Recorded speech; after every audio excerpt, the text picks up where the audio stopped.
Nakatanggap lang ang lalaki ng litrato ng itim na medyas mula sa kanyang online girlfriend. Pero natuklasan niya na ang nasa litrato ay ang kanyang malamig na boss. Pero itong itim na medyas na ito, parang pamilyar. Kahit na habang tinitignan niya ay lalo nagiging kamukha siya, ay agad na inalis ang iniisip na iyon. Pero pagkatapos noon, nang ang mayamang anak, ay nagbanta sa babaeng CEO na pakasalan siya, kung hindi, ay sisirain niya ang kumpanya nito. Nakatanggap ang lalaki ng mensahe mula sa kanyang online girlfriend na sinasabing binubuli siya. Posible kaya nga hindi pa niya nakikitang girlfriend ay ang babaeng CEO. Pagkatapos, ang babaeng laging nag-aaya na magkita ay nagpadala ng litrato ng kanyang mamahaling sasakyan at mansyon sa lalaki at sinabing gusto niya itong ibigay sa kanya. Nang hindi maiwasan ng lalaki na mag-imagine na ang kanyang girlfriend ay isang napakagandang babae. Ang katrabaho niya sa tabi ay inagaw ang kanyang telepono at sinabing siguradong mga litrato lang ito sa internet na nahanap ng kabilang panig. Ang kabilang panig ay siguradong isang matabang lalaki na mahilig magkalkal ng kuko sa paa. Biglang naalala ng lalaki noong nagde-deliver siya ng pagkain. Pinakiusapan siya ng customer na tignan ang litrato ng online girlfriend nito. Ang resulta, ang kabilang panig ay isang matabang tao. Inakala pa niya na nagkamali siya ng delivery. Sino ang mag-aakala na sa susunod na segundo? Hindi ba babae? Kuya, pwede bang iakyat mo na lang sa akin ang pagkain? Tandang pananong. Ibigay mo na sa akin ngayon. Naku, mas mabuti pang huwag na lang magkita. Pero paano malalaman ng lalaki na malapit na siyang makilala ng babaeng CEO? Nagkakilala pala sila sa isang laro at naging magkasintahan na. Pero para mapanatili ang sikreto, hindi pa sila nagkikita. Noong araw na iyon, habang nagde-deliver ng pagkain ng lalaki, ay aksidente niyang nabangga ang sasakyan ng babae. Nang makita niya ang kagandahan ng babae, siya ay nagulat.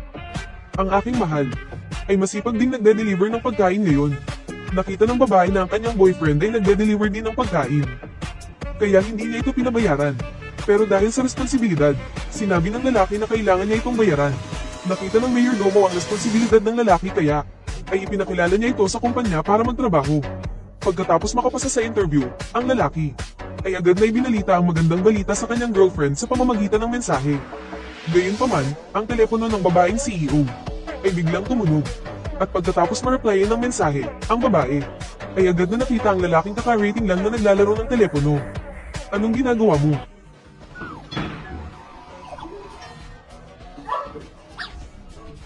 CEO. Kung sasabihin kong hindi ko sinasadya, maniniwala ka ba? Tumayo ka na nga. Sige. Nasabit. Array. CEO. Anong iniisip mo?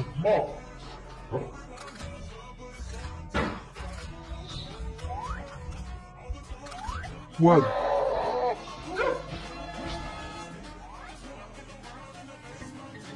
Ang jacket ko. Ito lang ang jacket ko. May angal ka? Wala po. Mamaya, sasabihin ko kay Tito Chin. Nabayaran ka ng bago.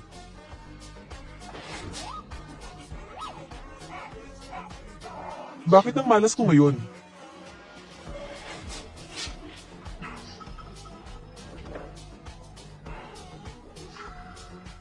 Anong tinitingnan mo? Titingin ka pa, dudukutin ko na yung mata mo. Pagkatapos, pinalitan ng babae ang kanyang nasirang damit at pinadalhan siya ng litrato. At doon nagsimula ang kwento. Ayaw mo na ng mata mo.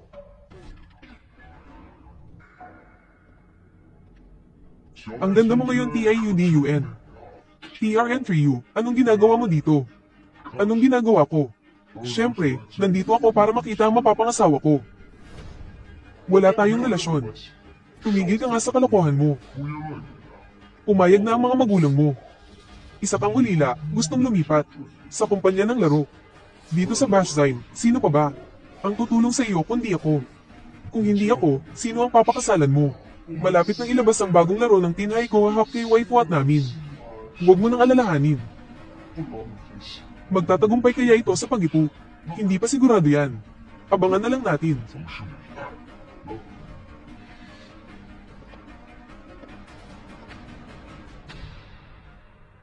CEO Chin. Sino ang gumagawa ng gulo? Kalaban ito ng kumpanya natin. Si TRN Trio, presidente ng TC Fongcoa KY. Kahit malaki ang kapital ng kumpanya natin. Pero ang teknolohiya ay malayo pa rin sa kumpanya nila. Kaya naman, malaki ang pressure sa presidente. Mahal ko, binubuli ako.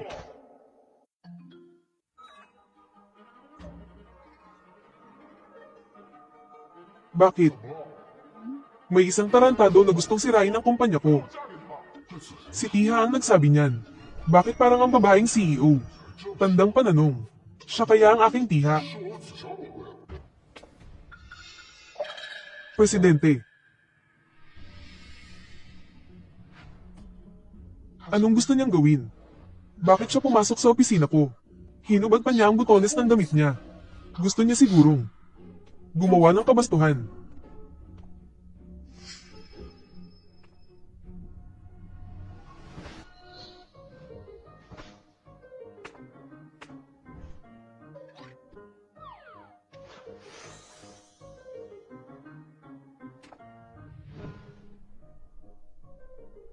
Gusto niya lang pala akong kumutan. Hindi ko akalain na ganito siya kamaalalahanin. Kumusta na ang Tinhay Koa KY? Tulad ng inaasahan nyo, ginamit nga ni Clean DUN ang plano natin. Hindi na kailangan ng laro. Gumastos ng 20 bilyon para bumili ng basura. Mahaba talaga ang buhok ng Clean DUN na to. Bobo, walang alam. Pakasalan mo siya. Tapos ang kinin mo siya. Manahil ang napakalaking yaman. Tapos sakupin ng Tinhay Koa KY. Ang aking layunin na dominahin ang industriya ng laro sa lungsod ng Bashzine ay hindi na magtatagal. Ayon sa investigasyon, naghahanda rin ang Tinhay Koa KY na mag-organisa ng isang live performance para i-promote ang bagong laro, ang live performance. Kumusta na ang mga paghahanda? Pangkalahatang Direktor TN. Handa na ang mga kagamitan.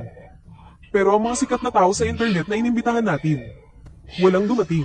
Hindi nga, alas 9:30 na. Pero wala pa rin silang dumarating. Bilisan mo at i-follow up. Na-follow up na. Hindi sumasagot sa tawag. Nabasa na ang mensahe pero walang reply. Paano ang mga reserve guest? Wala ring dumating. Ngayon mismo, maghanap ng mga bagong bisita. Hindi problema ang pera. Hindi ba sinabing magkakaroon ng live broadcast para sa promotion? Bakit? Hindi pa rin nagsisimula. Ikaw ba ang may gawa nito? May ebidensya ka ba? Ang mapapangasawa ko. Ikaw. Nasaan ang mga bisita? Wala pa rin ba silang dumarating?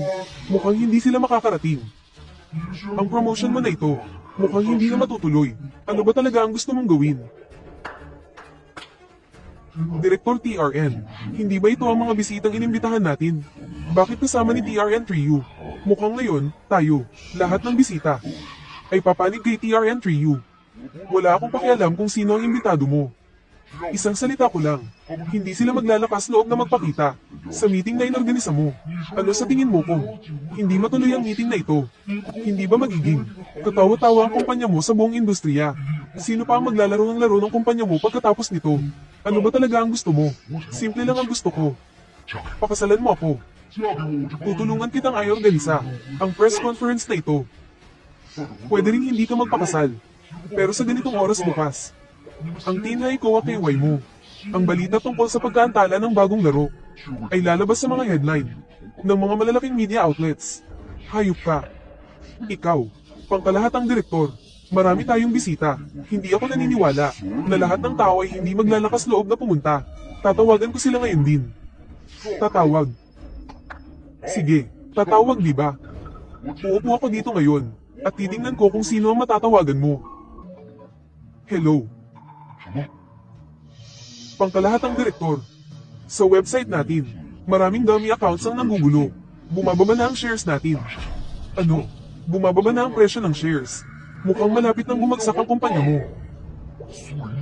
Lin DUN, bibigyan kita ng isa pang pagkakataon. Pareho pa rin ang kondisyon.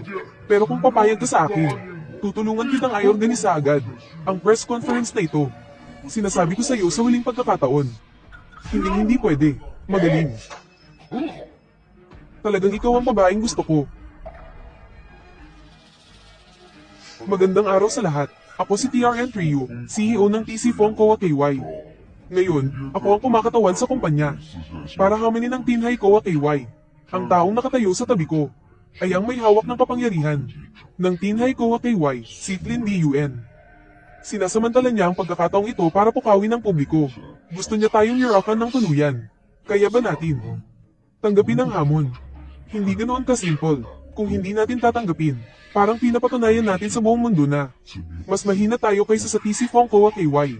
Kung ganoon, babagsak ng gusto ang presyo ng shares natin. Pwede pa nga tayong bumagsak at diretso na magsasara ang kumpanya. Ganoon ba kalala? Gusto mo ba akong pilitin? Bakit? Natatakot ka ba?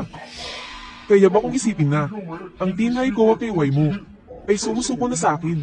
Sige, tinatanggap ko ang hamon mo. Mabuti. Gusto kong makita kung sino pa ang maglalakas loob na lumaban para sa inyo. Mahal, please.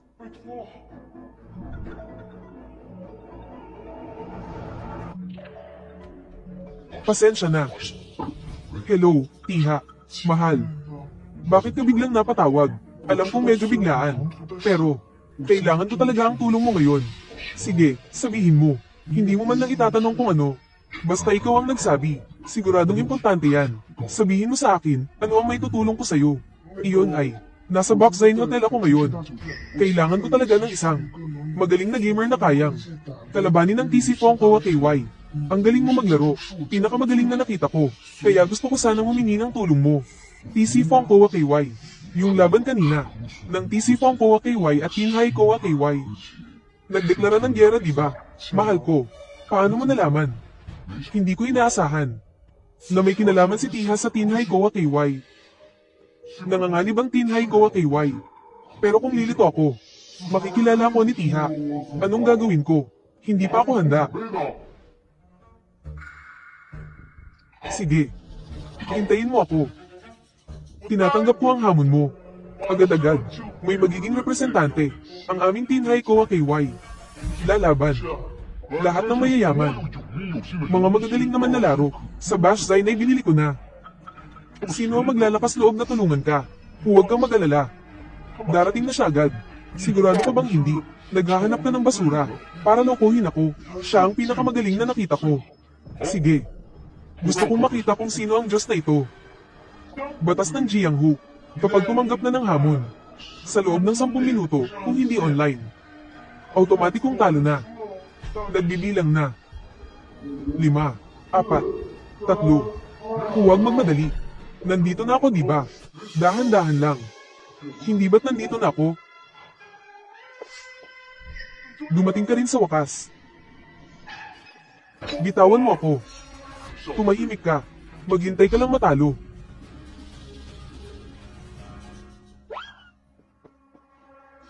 Sino ka? Nagtatago. Hindi ko alam. Isang hamak na sundalo ang nangahas na hominin ako. Talagang hindi mo alam ang limitasyon mo. Hindi mo talaga alam ang kaya mo. TIUDUN. Tingnan mo ang hinahanap mo. Puro basura. Isang basura lang. Pinapayuhan kita. Nasumuko ka na. Magpakasal ka na lang sa akin. Ako lang ang makakapagpasaya sa'yo. Tumahimik ka. Kahit na malugi ako. Hindi kita papayagan. Hoy, kung susuko ka ngayon, maaari pa kitang bigyan ng pagkakataon. Kung hindi, mamaya, matatalo ka sa isang babae. Huwag kang iiyak. Anong kalokohan yan? Kung kaya mo, maglaro tayo. Sige, laro tayo. Sandali lang. Nakakabagot naman. Dagdagan natin ang pusta. Kapag nanalo kami, ilipat mo ang 40% ng shares mo sa akin. Paano kung kami ang manalo? Kung kayo ang manalo, ibibigay ko sa inyo ng libre ang NGO Sibai. Sa inyo. Payag ako. General Manager. Ito ang 40% shares. Kung matatalo, mapupunta ang kumpanyang ito kay TRN Trio. Naniniwala ako sa kanya. Bakit niya ako tinitingnan ng ganyan? Tumahimik ka na. Magsimula na tayo.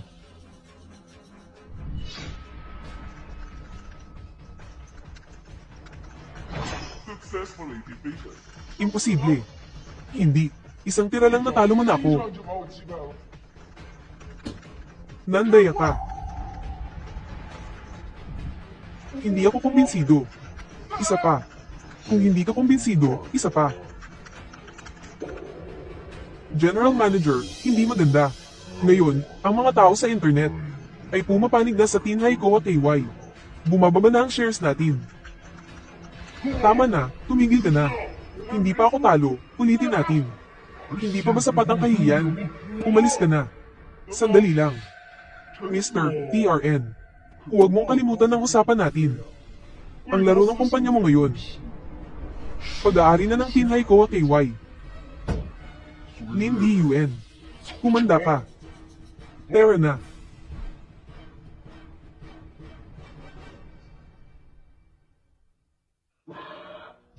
Nakakapagod.